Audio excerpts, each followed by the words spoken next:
Good morning, Kerrville. Happy 4th of July weekend. This year's incredible lineup features Robert Earl Keen returning to the River stage. Bring your lawn chairs, your friends, and your patriotic spirit as Kerrville comes together to celebrate Independence Day right along the beautiful Guadalupe River.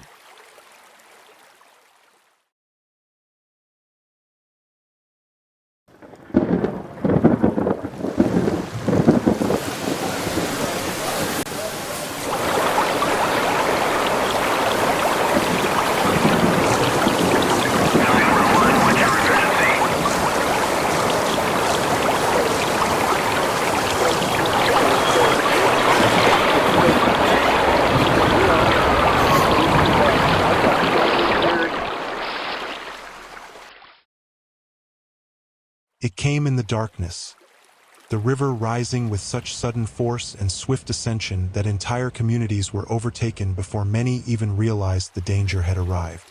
Along the Guadalupe River, the waters climbed more than 26 feet in only 45 minutes, before cresting above 37 feet by dawn, a rise both historic and devastating. It would be tallied that altogether 139 souls perished from the July 4th flood of 2025, with 119 of that number taken from Kerr County. And as daylight revealed what the river had left behind, the cries rising from the hill country echoed words written thousands of years before. My soul is in deep anguish. How long, Lord, how long? Scripture does not hide from sorrow. David once cried out to God from a place of anguish, pleading for mercy in the middle of overwhelming pain. I am worn out from my groaning. All night long I flood my bed with weeping and drench my couch with tears. And on July 4th, 2025, the cries rising from the Texas Hill Country sounded painfully familiar. We could see that the cabin across the creek was destroyed. All the windows were busted out. All the dining room furniture, everything was gone. We kind of got our senses was I said, I gotta go check on my neighbors. And their house was on 12-foot pillars. The house was gone. Everybody was accounted for except Clay, the 2-year-old grandson. When she said that, I lost it. I hadn't cried like that since my mom died. Jim and Tess were not alone as victims of the river's surge. Along with Billy Hughes of Hunt and Jack and Jennifer Hudson of Ingram, they watched the flood change their lives forever. Yet in each interview, a common theme emerged. It wasn't the loss of possessions that stirred the deepest emotion. It was the memory of neighbors, friends, and loved ones who never came home. These 3 families allowed us to share their stories, not only of devastation, but of hope, healing, and the rebuilding that followed.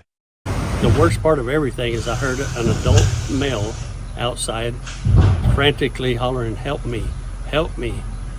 And there was nothing I could do, and I didn't know who it was. But if I would have tried to go outside, I'd have just got swept away.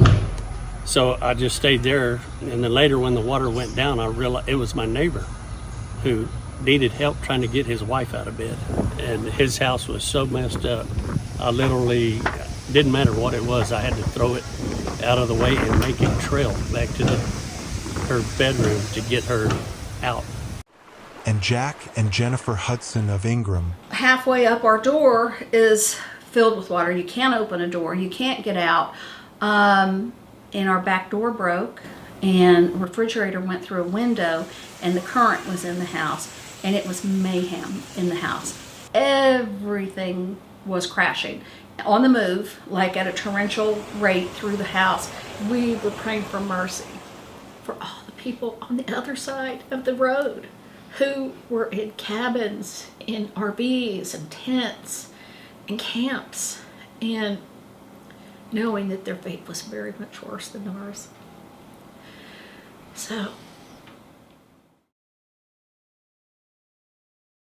in Isaiah chapter 6, verse 8, God asks the question, "Whom shall I send, and who will go for us?"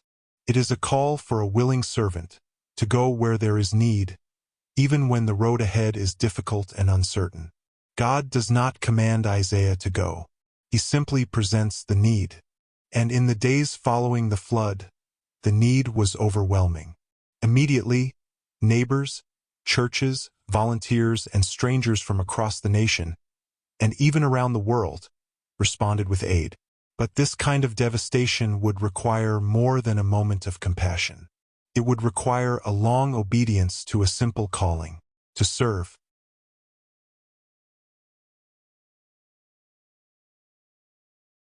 If there is ever a time that we need to turn to God, it seems that it is today, and it is now.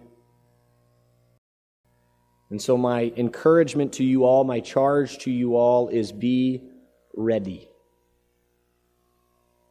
If the call comes today and we need to go and move, then we get up and we go and move.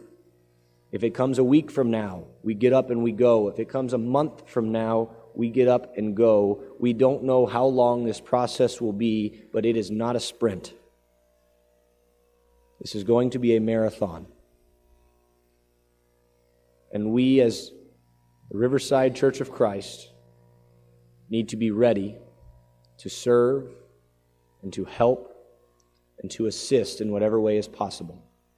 And so, the elders of this congregation prayed and prepared for the marathon of service that lay in the year ahead.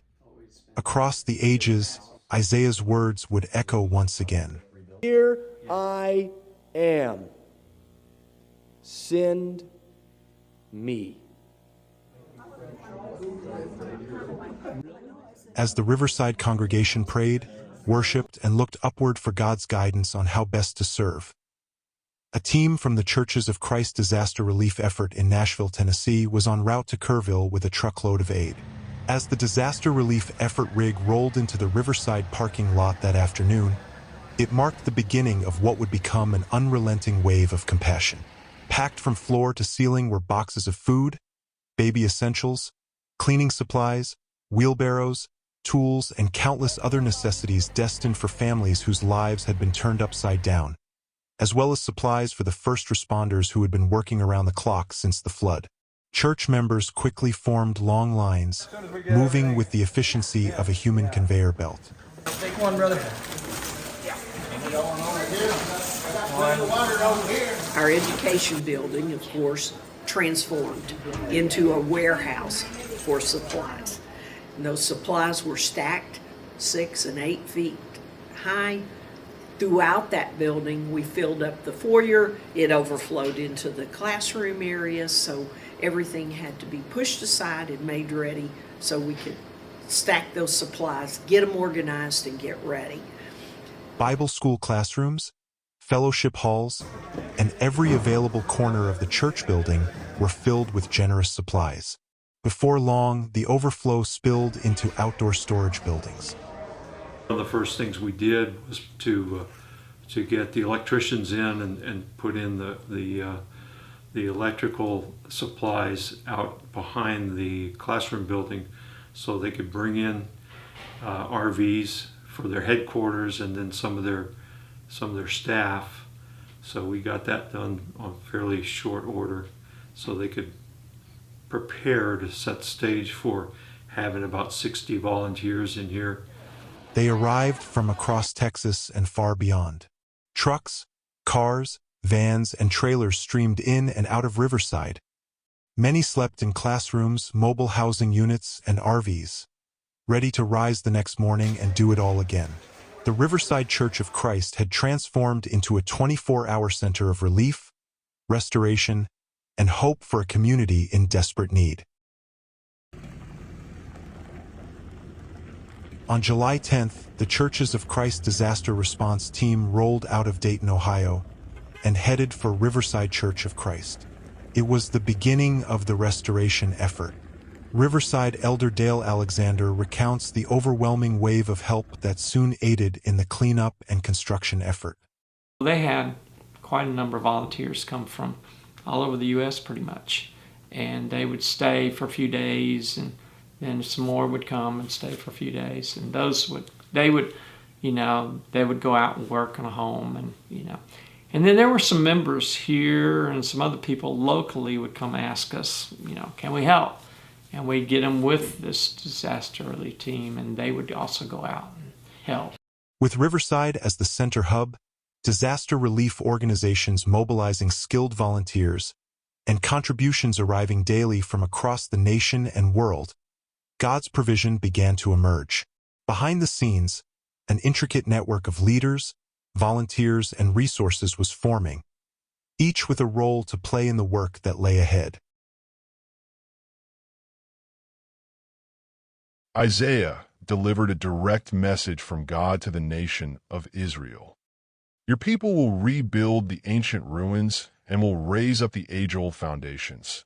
You will be called repairer of broken walls, restorer of streets with dwellings. We have 30 men and women that will come in here and resheet rock, redo everything, take float, paint, the whole 9 yards. For the months ahead, a rhythm of leadership, volunteers, and resources emerged, each working in harmony to answer God's call to restore homes and lives. Starting with the overseers of the restoration, the elders. And I have a construction background, a retired contractor. Dale, he's a finance guy, and David was, he's oil field too, but he's really good at spreadsheets and things like that. Well, we made the perfect team.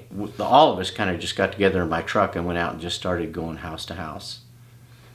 And asking people, can we help you, can we help you? And then, everything started happening. Trusting God to provide what was needed, the elders at Riverside Church of Christ organized the effort, placing people where their talents and abilities could best serve. Each area carried its own responsibility, yet every part remained connected. First was the overwhelming task of supplies. From food and cleaning products to furniture and building materials, the effort was overseen by Deacon of Benevolence, Jim Copeland. Here, as appointed a deacon over benevolence, when this happened, they came and quickly asked if I would head up the whole supply efforts that we were going to be involved in right after this flood. And so the supplies coming in and the supplies needs going out were so overwhelming that I quickly knew we had to have a system of volunteers. Riverside Church of Christ, how may I help you? We had like 4-hour shifts where people would come up and we would have a couple of people in the back to help actually load supplies. We had a couple of people up front as people came in to direct them, find out what they needed, direct them of where they could go and get those supplies. So it was kind of I'm a retired school superintendent, so I was kind of used to organizing people and figuring out systems. So that's kind of what we did. We figured out a system that could work and to help the people that needed the supplies and then helped organize us. But Jim is quick to point elsewhere for much of the credit. Alongside him stood his wife Melissa and a team of church volunteers who managed the unending flow of supplies, sorting, organizing, and ensuring critical resources reached those who needed them most. Within the first 2 to 3 days, it was water, food, and essential clothing items. We had people coming to us who had lost some and some who had lost all. And so we were meeting just the immediate essential needs of these people for probably those first two days, especially 2 to 3 days. That quickly transpired into more. And as time went on, they needed more in the way of toiletries and the essentials there. They needed laundry detergent. They needed just things that you would think about we need day to day. We're blessed to have so many wonderful volunteers here from Riverside that would volunteer to man those 3-hour shifts as we progressed through the weeks. And it took a lot of people. We transformed also our building out back into dormitories that housed dozens and dozens of volunteers who would come here. They would sleep out there. They brought in huge trailers that had showers and bathroom facilities and such as that. We transformed this part of our building into massive kitchen and food area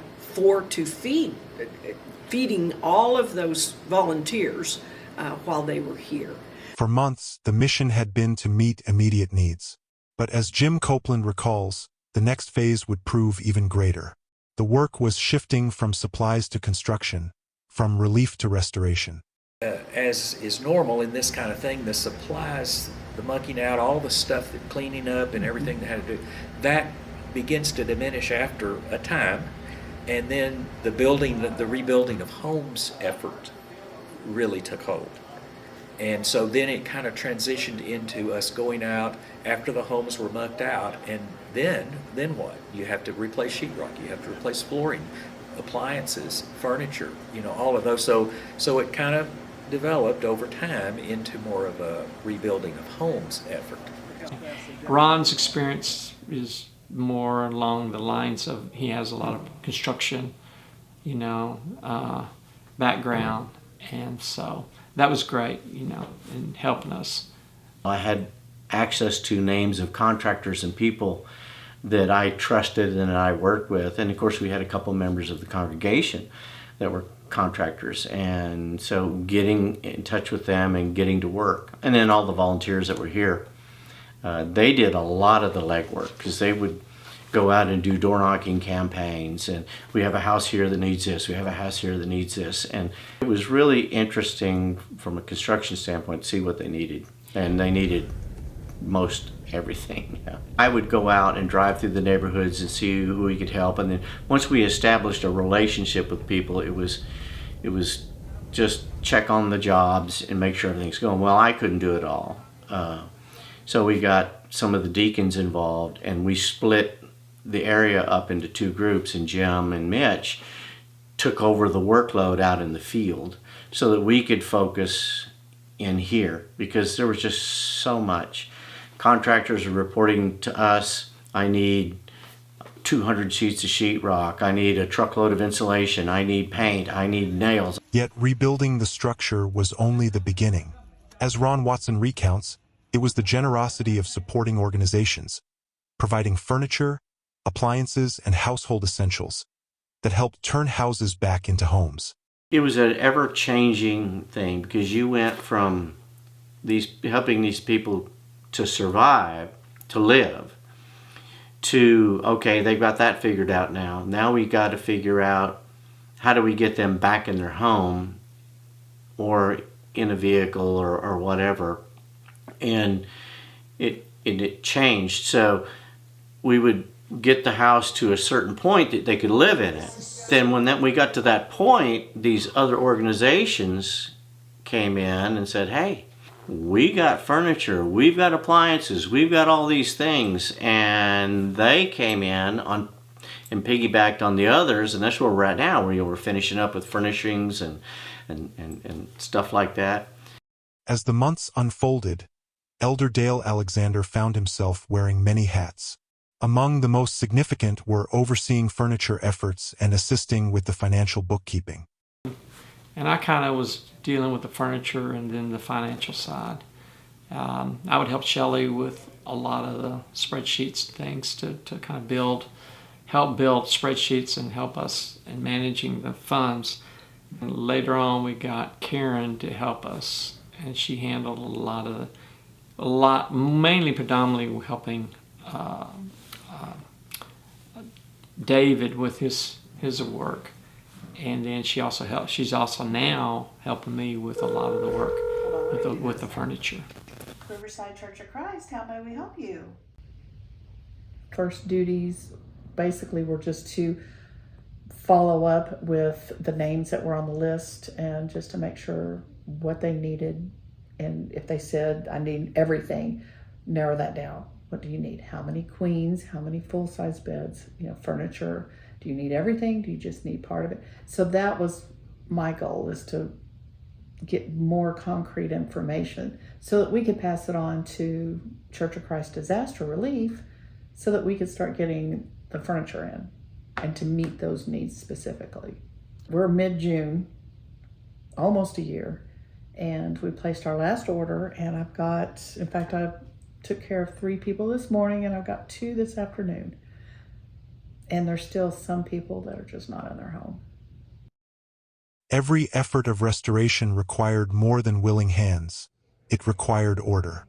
Under the oversight of Elder David Moore, a team of volunteers quietly managed the details behind the scenes tracking projects, maintaining financial records, and ensuring that every donated dollar was carefully accounted for and directed where it was needed most. I did not go out in the field that much. I was busy basically creating the spreadsheet, tracking the expenditures and things of that nature. I was doing the sort of the head office organization aspects of it. With David overseeing the organizational effort, Shelley Alexander managed the bookkeeping. Supported by her husband, Elder Dale Alexander, she helped ensure that every donated dollar received and every dollar spent was carefully accounted for. We spent most of the money rebuilding homes. Of course, that's the biggest expense. The next, we also bought RVs. We bought, and to help people, and we bought vehicles. Those are the big ticket items. But we probably spent, several $100,000, I would say, in supplies. What about a hot water heater? Okay. The flood had stirred compassion far beyond Kerr County. Donations arrived daily. Phones rang constantly. Cards, letters, and visitors flowed through the front doors of Riverside Church of Christ. Church Secretary June Meredith was assisted by many dedicated ladies who helped provide a steady point of contact throughout the recovery effort, placing volunteers, connecting callers with support, matching needs with resources, and receiving donations throughout the months that followed. Yes. Oh, that would be wonderful. All those people would be thanked, and all those people would receive our sort of bi-weekly status update emails. So we wanted to make sure that the donors understood what was being accomplished and where their money was being put to work. While donations, supplies, and volunteers filled the days, church member Reba Durbin remembers something else most: the one-on-one moments with flood survivors and the emotional needs they carried. That people would come up here and tell about what happened to them that night, and holding on to the beams of their porch and the poles of their porch because of the force of the water, and seeing everything that they had being destroyed. And you just sit there and listen and tell them we're so sorry, but we're here to help. We are here to help. At the heart of the restoration was something no amount of supplies or construction could provide: the compassion of Christ. Throughout the months that followed, Minister Chris Carrillo served the spiritual needs of church members, flood survivors, and a community searching for hope. We stopped by this little community in Bumblebee. When you turn in, there's a little house on the left, and there was a family that was just kind of sitting out there. What do we do? Like, their house is emptied. There's stuff that has all water damages in the front yard. I mean, it's you've got another house to the right it's just terrible. And we went and talked with a few individuals. A woman named Rosa we talked with, and she was kind of heading up some of the relief efforts there.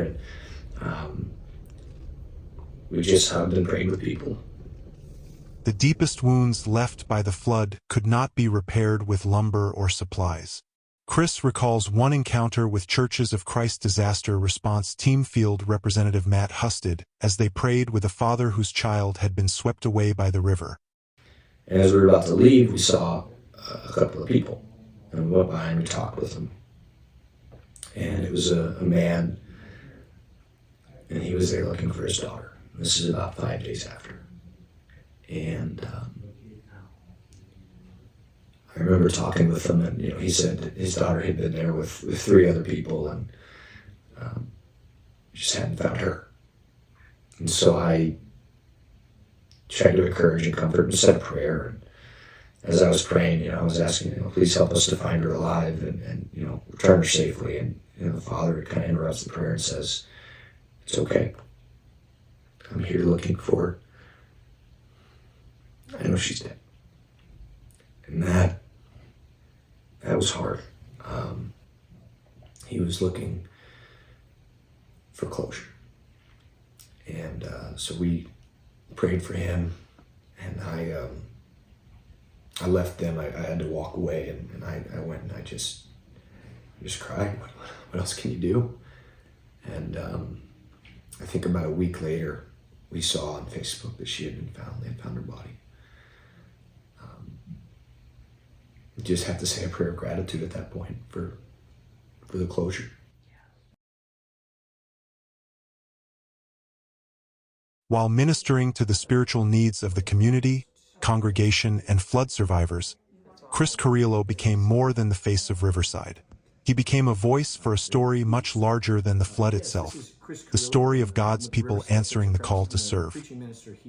Yeah, I got probably 10 to 15 phone calls a day for a solid month from various places, and that's an average of some days it was more, some days it was less, but text messages from the line here, from my cell phone, from all over, from news stations.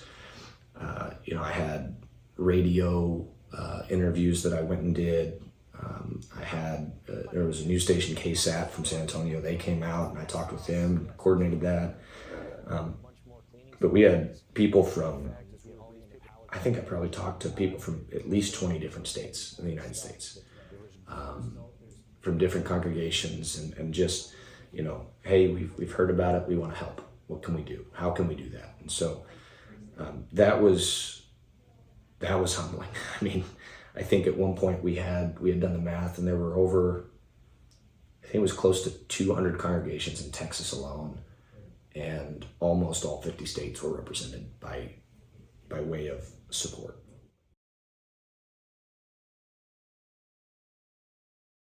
Praise be to the God and Father of our Lord Jesus Christ, the Father of compassion and the God of all comfort, who comforts us in all our troubles, so that we can comfort those in any trouble with the comfort we ourselves receive from God. Nearly 1 year to the day, many were back in their homes, and through tragedy, comfort, and restoration, God's compassion was revealed in the hearts of those who lived it. This is their testimony. It started out with Ron Watson, and then I guess he was dealing with a bunch of other stuff, and Mitch would come see me about once a week. And they're good people. And I called Mitch and Ron, I don't know if it was last week or the week before, but I was just thinking about it. So I called Ron up and I told him, I said, look, I just want you guys to know, I know my daughter sent a thank you note and everything, but I want you guys to know that I really appreciate what y'all did, and I realize it's the body of Christ helping humanity, but you were the faces I saw. And I called Mitch too and told him the same thing. And they really appreciated the call. I had people that were passing through on vacation that stopped for 2 weeks just to help. Yeah. And I can tell you stories like that all day long of humanity and Christian people and people of all faiths that came in here to help. And it restores your faith in the Lord and how much good can come out of things. Even though it was a disaster and happened, but there was so much help that it was unbelievable. I struggle with a little bit, what can I do now? Where am I to go? Where can I be sent? And we've had so much to focus on and not the energy to, continue that path, but we hope that we'll see the path forward where we can also kind of repay that kindness and humanity in whatever way may present itself to us. And knowing that this film will be seen by the Riverside Church of Christ, I do want to say that the community there was so supportive of us, that the kindness that everybody showed us and how genuine everybody is at the church really got us through some difficult times. And that was so heartwarming to experience that. With the folks from Riverside, there were so many wonderful volunteers with, Ron and Mitch and the crew. There's a lot of folks that came and helped us from the very beginning. They showed up really soon. Very, very early. with all kind of supplies, and then also elbow grease. They rolled up their sleeves and they helped us muck out the place. They helped us take this big heavy bathtub, cast iron bathtub, out of the house. And they saw the house when it was so bad. Refrigerators, all kinds of stuff they helped. Wasn't it fun to see them come in and wow, because I mean, it is night and day compared to how this looked. Yes. Covered in mud. Yeah. Almost everything we owned out in the trash heap, or that was in the process. I mean, you know, they helped. Volunteers helped. Day after day they would come back, week after week, for a long, long time. We just couldn't even believe the generosity. We got new electricity for the house. We also got new water lines, the new plumbing stuff, all new lines in, all new lines out.